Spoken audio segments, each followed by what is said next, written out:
Metoclopramide, a common trade name for it is Reglan. It is an antiemetic and it's also a prokinetic GI agent, so it helps get the gut moving and moving everything through there if you've got some GI issues where all your gastrointestinal content is not flowing as it's supposed to. This can help get it moving. In EMS, though, it's going to be an antiemetic. That's what we're going to use it for. Is a dopamine D2 antagonist. And then at higher doses, it also does 5-HT3 antagonist and a 5-HT4 agonist. And all this is happening in the central nervous system. All that said, what it does, prevents nausea, vomiting, and increases GI motility. Gets everything moving in the gut. Pregnancy class for it is B. Indications, nausea, vomiting, and then gastroparesis. Everything's stopped up. Contraindications for it, GI bleeding or obstruction, because you are trying to get the gut moving. You don't want to, if you have a GI bleed or obstruction, you don't want to hurt that.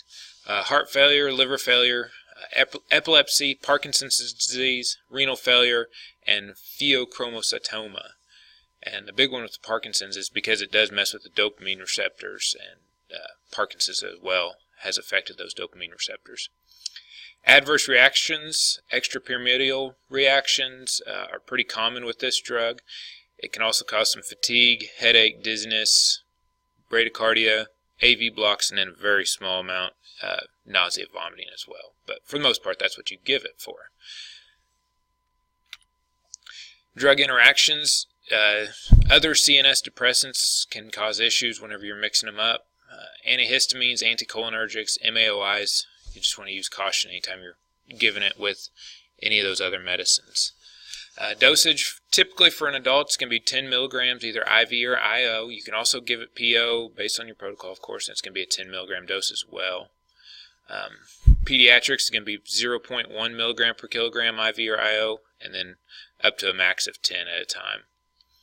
It does start working pretty quickly within 1 to 3 minutes, and the peak effects is within 5 minutes. It gets up to that full effect pretty quickly. Lasts in the body a couple hours, so pretty good drug there. And there's really no special considerations with this that you need to be aware of.